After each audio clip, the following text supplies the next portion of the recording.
Good morning. What we'll be doing today is setting up our first loop using the while statement. Looping is used, and there's different structures that you can do to loop. The while statement is one of the simplest ones that you can work with. Whenever you are working with a loop, you need to remember that you have to do three things. The first is to initialize the loop condition.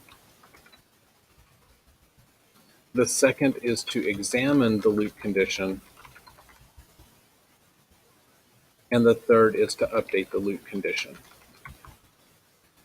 If you leave out any of these steps, you are going to, your loop isn't going to, it either won't compile or it will not, it won't operate properly even if it does compile. So we want to look at each of these.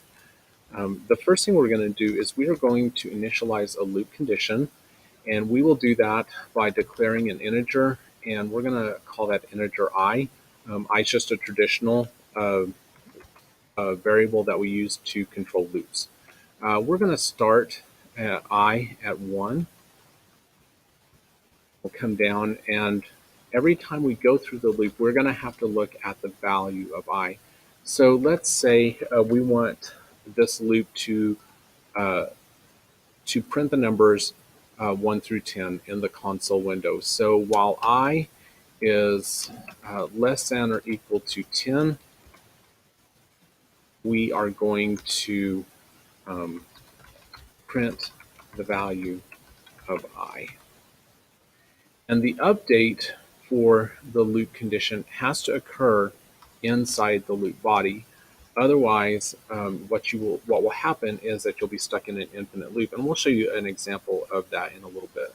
So we have, we are going to update the value of I by 1.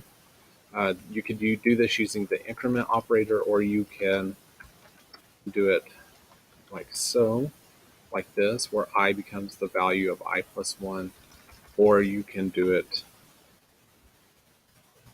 like so. So what we're going to do, and I'm going to change that back to plus plus just because that's quick. Here.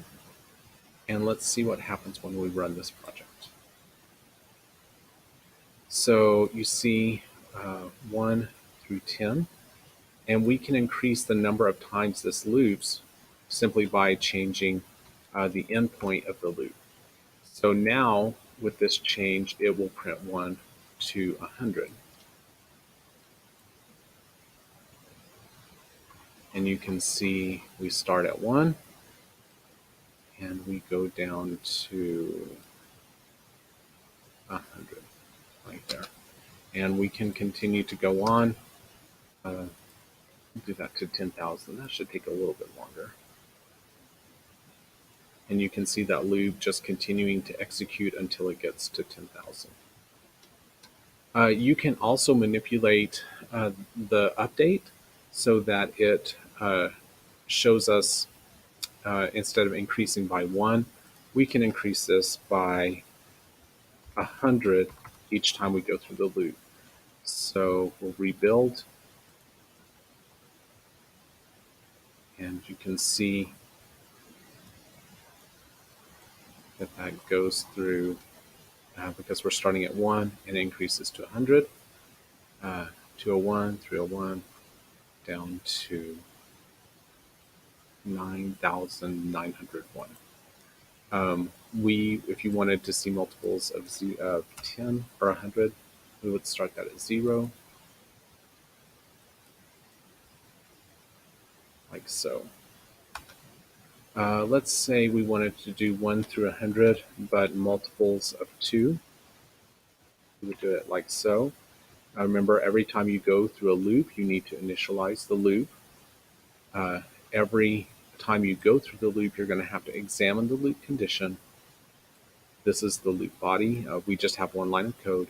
And then inside the loop body, we have to have the loop update.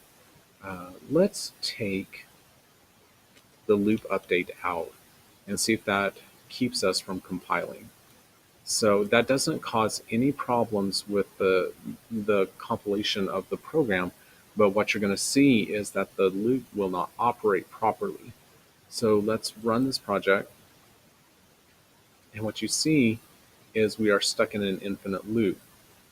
Okay, so we're right here, and it's just continually uh, printing the number 0 to the screen. So that's because we initialized I to 0. 0 is less than or equal to 100, and we're printing. But there's nothing inside the loop body that is pushing the value of I toward this in value. So we're stuck in an infinite loop. So I'm going to close that window, and then we will stick some kind of update within the loop. Okay, and build. And there we go. We start at 0, and then we go by multiples of 2 until we get to 100. There are different conditions for the initializing to 0. Sometimes you'll want to initialize to 0. Sometimes you will want to initialize to 1. And there may be even different values that you would want to that. So it kind of depends on the problem that you're working on. But the things to remember is that you have to initialize the loop condition, and then you use the while keyword to examine the loop condition for every iteration. And an iteration just means a time that you go through the loop. And then you have to have this update. Those are the three things to make sure that your loop using the while statement executes properly.